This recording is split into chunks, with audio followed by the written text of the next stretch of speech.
Emily and I created this model to show what we did as we were reading. We each read a different genre of text. Emily read nonfiction article about a mural project, and I read a section of the classic Alice in Wonderland. Before we started the assignment, we thought that we would be using different comprehension skills. It turns out that we did, in fact, use similar strategies, but in different ways and for different reasons. All the skills that we listed in our slide are what we use the most. The background knowledge and vocabulary are larger because those were the main skills that we both used more frequently. We wanted to put emphasis on these two skills that were used the most.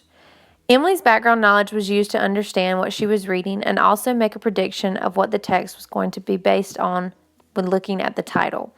She spent a lot of time before reading the article to analyze the title and images at the top of the article to predict what she thought she would be reading about throughout the article. This is the only time that she really made a prediction throughout her reading. Caitlin's background knowledge was used to make predictions about what was going to happen next within the text. She stopped many times to analyze the story and tried to understand what was going to be happening throughout the story as she was reading. Vocabulary was also used in comprehending both texts to create an image of what was going on within the text we were reading. Emily needed to do a lot of rereading to understand some of the context within her article and to break apart those vocabulary words that were difficult for her. There were some words that she needed to use a lot of context clues in order to understand the meaning. She also broke down those words and the word structure to better understand the content of the article. Caitlin did not use as much vocabulary knowledge in her passage, but it was still a strategy that was needed to better understand what the author was trying to say and to picture what was happening as she was reading. Many words could have been interpreted in different ways, but using her background knowledge and vocabulary knowledge of those words allowed her to truly understand what the author was trying to portray in his story.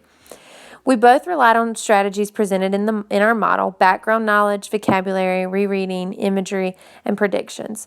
It is clear to us that these are the strategies that you would need to use in order to fully understand a difficult text.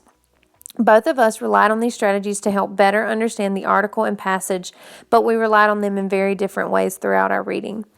Background knowledge and vocabulary are clearly very important strategies for readers to better understand what they are reading.